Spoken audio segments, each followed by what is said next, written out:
Good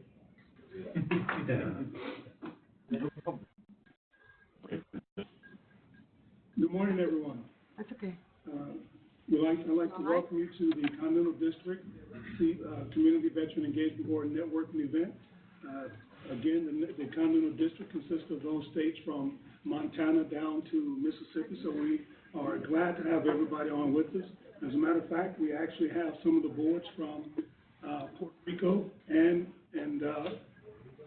Brooklyn, New York is going to be joining us today as well. So we wanted to welcome you guys and help you understand what we're doing together and how we want to assist each other in understanding those bridges, those gaps in services for the between the veteran affairs and community organizations. And we're going to kick this off by introducing the director of the Community Engagement Department of the Veterans Experience Office, Mr. Jim Worski.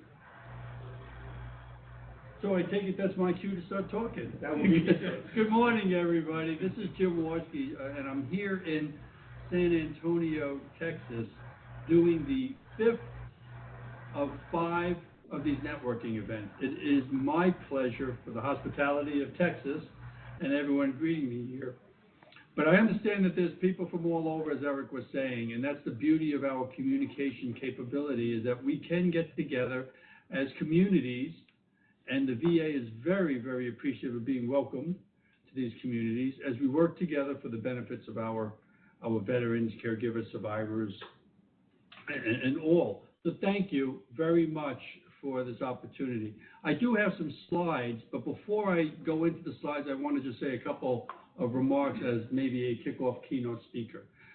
So you're going to learn a little bit more about our organization with VEO, and I'm going to go through some slides of that, but I do want to start off by saying that on behalf of Dr. Linda Davis, who is our presidential advisor, and she is the Chief Veterans Experience Officer, we want to welcome you all. And this is a little bit further than just the Continental District or the old district model that we used to refer to us.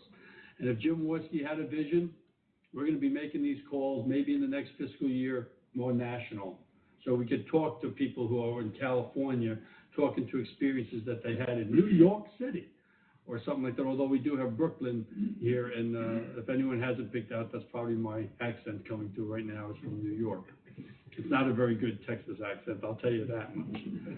But on behalf of Dr. Davis, thank you all for allowing us to partner with the communities and work forward to supporting our veterans, their families, caregivers, and all in the field. And we're going to try to share with you what our structure is like, and then I'm going to give you a little bit more of where we're going in the future. And hopefully you'll understand, but we all have good reasons why we're here. We all have good ambitions and truthfulness, but together we can really make a lot happen. And I'm going to step back a little, saying that as great an organization and as large an organization as the VA is, with over 360,000 employees, we can't do it alone. We can't. We need the communities, we need the support of the communities, we need the partnership of the community. So I wanted to be very clear that this isn't government coming into the community. This isn't us trying to tell San Antonio or any of the Continental Districts or any of Brooklyn, New York, or anyone how to do business. But we're there to listen, give information, and work together. And that is my goal. So if I had a vision for the future of where I can see our veteran engagement boards going, it would be probably a self-sustained organization that the VA is invited to come to the table and help out. One of the more common examples that I use, and I think you've heard Secretary Wilkie talk quite often about how he would like to get out of Washington to walk the post. You know, let's get us out, because we realize that boots on the ground, that's where it is. The example I use, if you think that Secretary Wilkie from his office at the VA Central Office on 810 Vermont Street can see homeless people in, and I know we have Houston in here, from Houston, can't do it. He doesn't have a telescope big enough. In fact, that darn telescope doesn't see past the White House right now because it's in the way. However, with the help of the community, with the help of church groups, with the help of employees, with the help of everyone that's living in that community, we now can identify and we can all work together to figure out who are the people who are needing the help. And many veterans, as we know, are too proud to ask for it, but we're here to support them because they've served our country. It's our turn to support them. So if we could get the community support to help Washington, D.C. work on getting their benefits, work on getting their medical conditions taken care of, and ultimately the memorial services at end of, or celebration end of life, then we've got it all together. And we're working as a strong force multiplier, or in my previous career, a combat multiplier. And that's what we want to do. When we all come together, when all the forces, the Air Force, the Navy, the Army, they all come together, that's one heck of a reckoning to do. But if we try to do it by ourselves, I'll tell you right now, the VA is not going to be successful. Because I can't find that person in Houston who deserves some benefits and is homeless right now. But with Houston's help, as an example, we can find it. So those are two things I mentioned already as visions. One of them is a networking event that we learn from each other, that we share best practices. Some people are coming in at an earlier stage of developing their community. Okay, now you're up. No offense to those, but some are a little more senior and more experienced. So we hope to share the knowledge there.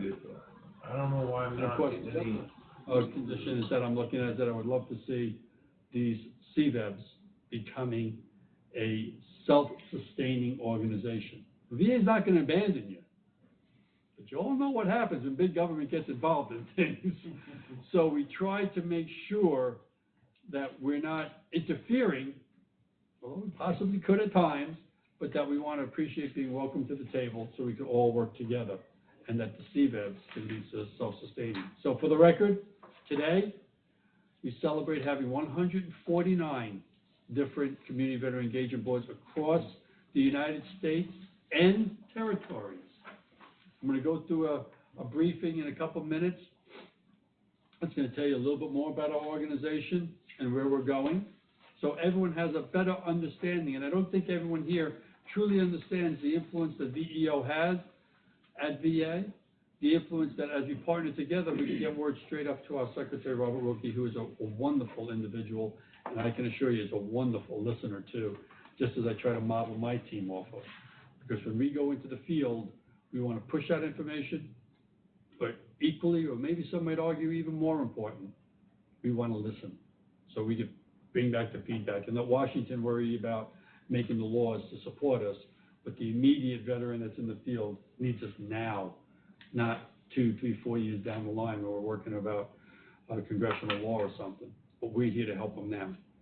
So with that being said, let me go into some the second part of my presentation, or my discussion, which is going to be our slides about who we are, what we are, looking rather rapidly, because we could all read the slides that are being projected. And Tony, I think you're in Phoenix right now, Tony, so you're going to be taking care of flipping the slides for me?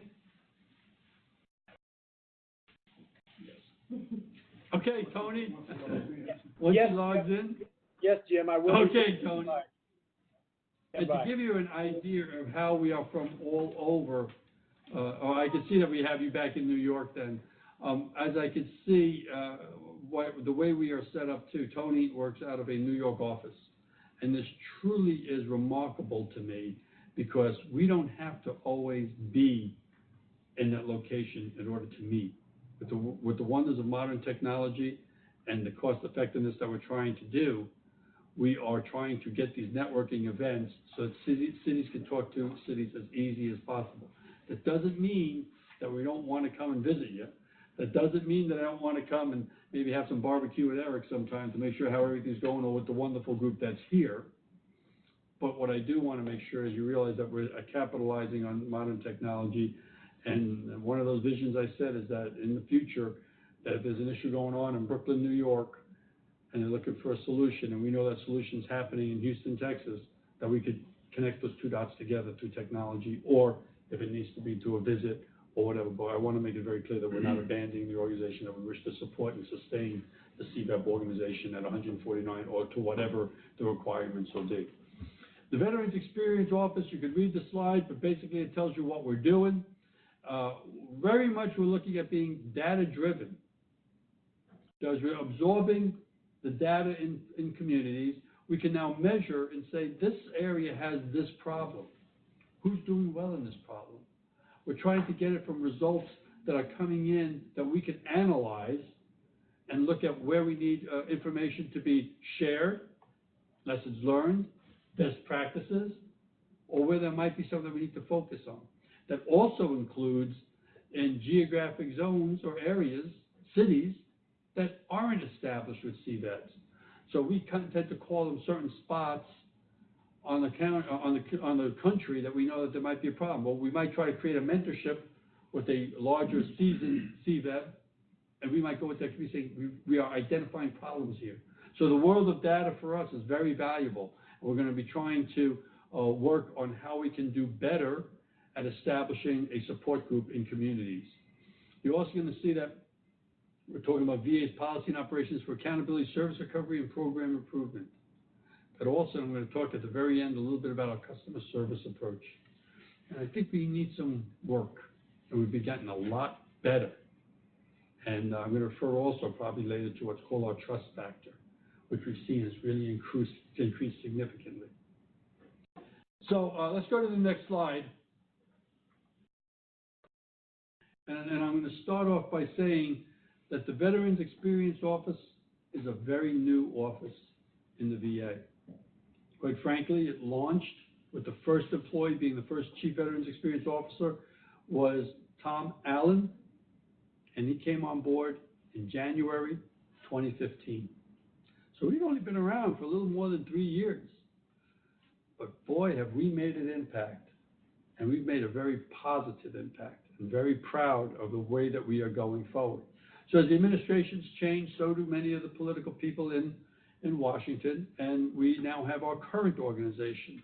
And I mentioned earlier today that on behalf of Dr. Linda Davis, we welcome you and thank you for participating. And there's a picture of Dr. Linda Davis up in the corner. And the arrow points to her location. And as you can very keenly see, that Dr. Davis has an immediate approach into the Secretary's office, into Secretary Wilkie. And it wasn't just Secretary Wilkie, it's made by design that way, so it goes back to Secretary Bob McDonald when we launched this program. So our key person for information sharing is Dr. Linda Davis. She's a presidential appointee, very well connected and established in Washington, D.C., and it is a true pleasure for us to have her on our team. I mean, just talking to her and gaining her knowledge and her leadership has really been a blessing for us in the organization, which has made significant contributions to our work in VEO and ultimately the veterans in the field and their caregivers and all. I'll talk a little bit more about it as we go forward. Barbara Morton, she's our deputy, and she's up in Washington, and Lee Becker is our chief of staff, and you can see their physical pictures. However, my emphasis on this phase is you can see the way VA is structured. You can see the 3 undersecretaries, and you could also see where Dr. Davis at the VEO office is in line with reporting to the secretary and the deputy. Next slide, please. So now I'm going to dive a little bit further into what we look like as VEO. And there are 6 different directors where you clearly could recognize the poor little sap in the upper left corner. And we'll talk a little bit more as we go through this program about the Community Engagement Director. But next to my picture, heading over to the right, I guess, is Joy White, Portfolio Management. She, and physically she lives in, and I'm going to also tell this too, so you have a better breadth of where everyone is throughout the United States. And I'm going to emphasize we're not Washington, D.C. residents. We're all over. Some are, and I mentioned Dr. Davis lives in D.C., close to the flagpole. We got it, but most of us aren't. So I myself claim my status to be in 2 cities, New York City, with Tony Davis up in that area, as well as Orlando, Florida, or Central Florida, I should say. Joy White, she's living out in California. Once was my deputy, moved on to be the the portfolio manager's office for us, and she handles our intake, what we can do, the resources we have, and works with our capabilities. And Joy is living in California. Curtis Carey, Insight and Analytics. Remember I talked about all that data that we're always looking at? Well, Curtis's team absorbs, analyzes, figure out where we need to do help. The many programs that we do. So he's the data person who does all the analytics for us. located currently right now in Maine, the state of Maine. Mike Jalushis. Mike Jalushis is our connection to NCA and VBA, living in Jacksonville, Florida. He was living in Atlanta, Georgia, and moved down to Jacksonville, Florida. Jennifer Purdy, our connection to VHA. And if some of you recognize their faces, I'm hoping through their presentations and all throughout the United States. And Jennifer, she's home here in Texas.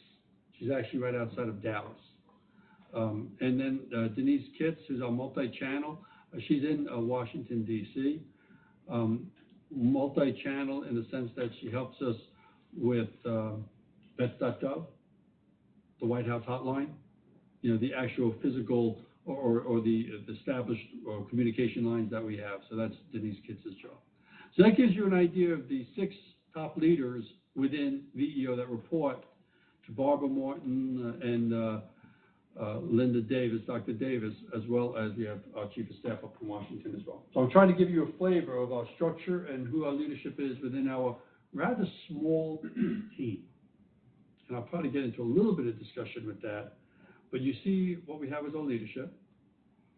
And I'm going to be focusing in on our community engagement directorate, because that's the one that this is all about for us right now. But you need to have a bigger umbrella picture of what we all have for your general knowledge. Our overall team, we're less than 150 people. So we're not very large at all. And we're doing, under all these directorates, we're doing all this work going forward. And we've been very, very impactful with a finite number of people doing some great successes. Mentioned the White House hotline, huge success. Mentioned vet.gov, huge success. Analytics, we're doing it and taking a very strong approach as to how we're getting this work done. So, gives you a better flavor of who we are, faces to names, and where we're going in the future. Next slide, please. So this slide is going to start focusing in on our community engagement. The next slide is going to also explain a little bit more. But here's our discussion. You all can read it if you want, but I like focusing to the visual part. And that's the part that's down in that lower left corner. And you can see at the center of that, we're talking about the veteran and his family. And it goes concentrically outside of rings. The CVEB is in there. If I had my way, another vision of Jim Worski as we're going forward, is that the CVEB would be the center of all activity for the community. All knowledge. It is the nucleus, what I could vision as a nucleus of knowledge. And the next slide is going to be a little bit more explained. And of course, you can read all that you want. The outer ring that's out there, well, that's all the agencies that are feeding into that nucleus. Up, go back. There you go. That outer ring that's there with all the participants, your 501c3s, your organizations, anything that's supporting it. Oh, yes, the VA. And the VA to include NCA, to include VBA, and to include health, VHA. That we're coming to that organization, not as the 800-pound gorilla, but maybe more along the lines of, hey, we want to partner with you. We need your help. We need to get this all done together. So that's how we're coming into this picture, and I hope that explains it. So what's that little circle that's out there? Well, that's kind of like the VE team, the Veterans Experience Office. And what our job is, as you heard on numbers, they're not very large, but what we're hoping to do is kind of like create that shadow around saying, hey, is everything going okay in your community? Keep in touch with us. Are you satisfied with what's happening with the VA perspective? How can I help? Do you need us to introduce someone? Do you need us to facilitate a networking event? And that's how we try to come together with these communities, our issues being brought up. And that's how we're trying to get across that VEO is invited into this. We try to bring our assets in there of the federal government. We try to bring in the state government. And I see that there's great state government individuals here representing Tom Palladino, Mr. Palladino, Commissioner Palladino. Thank you very much to all the state representatives who are here. And I know there's quite a few of them in the other room here in San Antonio. So my shout out to you and thank you, as well as the county commissioners. And everyone comes to the table with a different piece of support. But when we put it all together, remember I mentioned that word, the combat multiplier, the force multiplier, when we all come together, it's great. Now, the challenge that we have is that each CVEB doesn't mirror each CVEB. They're all a little different. Each state, believe it or not, as generous and as great as the state of Texas is, has different benefits offered than what another state in our country offers. And the counties too.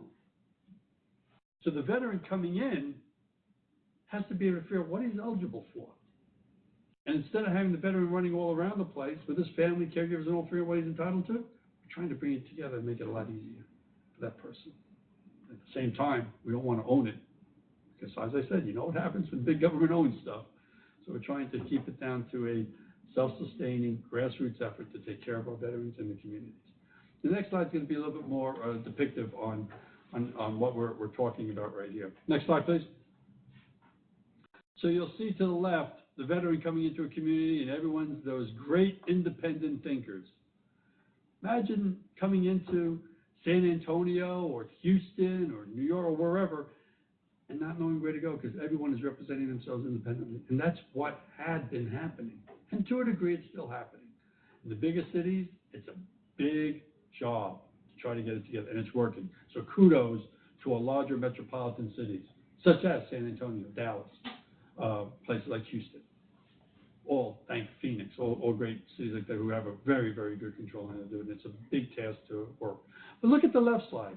Could you imagine the family coming in and going to a CVEB saying, hey, I need something, or who do I go to register?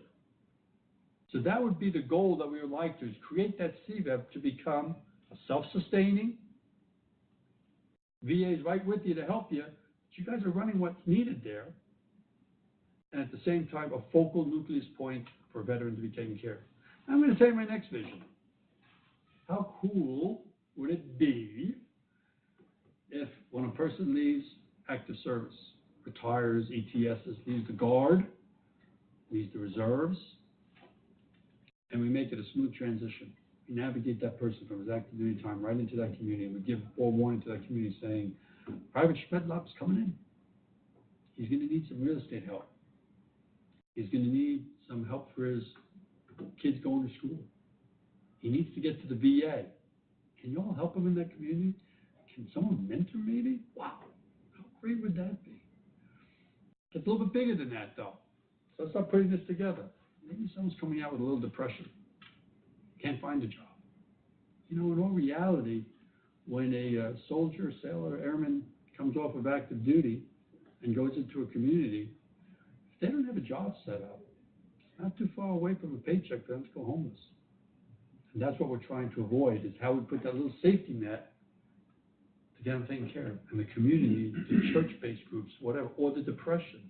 If someone's having problems because of all these things we just talked about, who's watching out for the soldier? And if we work together, we can all look out for the benefit of the soldier. You'll see on the bottom corner the website and contact information. So everyone will have access to these slides, of course. We are very transparent. We don't hold anything back, especially my office. Whatever we put out, we share with everyone. And the co-chairs' names are all listed. We have the cities that we're representing. We have our state representatives from VEO. So I remember I told you the organization that we had. You could find out who's the person, such as Eric. Thank you, Eric, who represents Texas.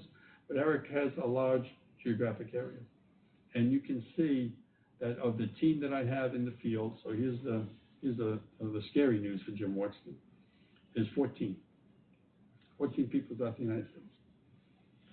So as much as you can help Eric in the great state of Texas, or Arizona for some of my other people, Chris Olson and throughout the United States, and you can see what states everyone is assigned, that there's your first point of contact for assistance to go to that level.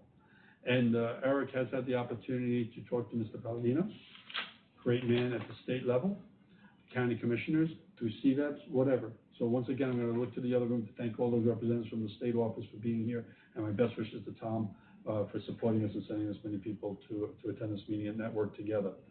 And I do realize that a lot of this is happening here in San Antonio, but every state that's participating is experiencing the same thing.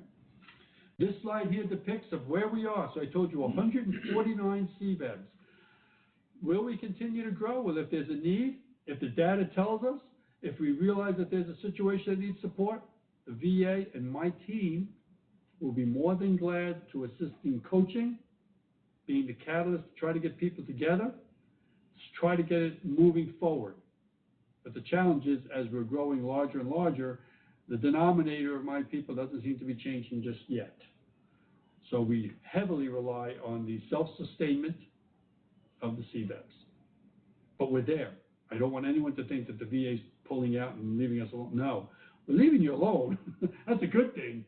But we want to also be there to support, and we also want to thank our VBA, NCA, and VHA partners for always coming to the table, representing the VA and their appropriate agencies, as VEO will be able to assist in that whenever possible. Sound good? Good. Next slide, please. So very quickly, I'm going to go through the next 3 slides. Remember I told you who's who and what the 14 names are across? Well, here they are. So you can look up what states we have in there. Next slide. These are contact information. They all work for community engagement. You'll see quite a few names of people who are doubled in requirements. You know, some people have multiple states. But that's the best that we can do at trying to have our talents assist in the CVEB work. So clearly, we're there to help, we're there to support, we're there to work with you, we're there to have our 3 federal agencies join us. However, a lot of work on the local effort too. So my thanks to every single local co-chair that volunteers that step into that leadership position in that community. You are much, much, much appreciated. Next slide, please. I talked about my team. You saw about the 14 names. I'm going to give you this information. My email is listed. You'll have access to that, or you can get one of my business cards if you're here in San Antonio. Christopher Olson, who lives in Arizona, he is my deputy. And Andrea Martinez, who you could get contact through the mailbox, is my program manager, a very talented. I'm very proud of both Christopher and Andy. They're great, dedicated Americans who are doing a great job for our veterans, and they need to continue with the work that they're doing because they are so valued to our efforts. So I really do appreciate them. And if you need to contact them, the information is right there, and we will answer anything we can to support, establish, network. Andy, as I look at the way I break it out, Chris keeps our organization proper in its administrative needs as well as fills in for me. I have the pleasure of leading this group, and Andy is my brains. And she's doing a great job at absorbing the knowledge and keeping us all straight. And then I have a great technical group of 14 individuals. Plus, I also have the federal advisory committees, 2 federal advisory committees that are being run by another chief of mine, who is Betty Mosley Brown, who is a San Antonio resident on travel today in California, because one of the FACUS federal advisory committees she has is run by General Hopper in LA, and the other one she has is run by former Senator Elizabeth Dole in Washington, D.C. So we keep her busy and that whole team who reports under me. And once again, it's the avenue of us absorbing information and putting out information. So I have a great team of individuals. Feel free to reach out to them. We will respond to them. My first line to you is reach out to your state person, but I want to always keep the open door that if you need to call us or anything, we're there to try to help put things together. Next slide, please.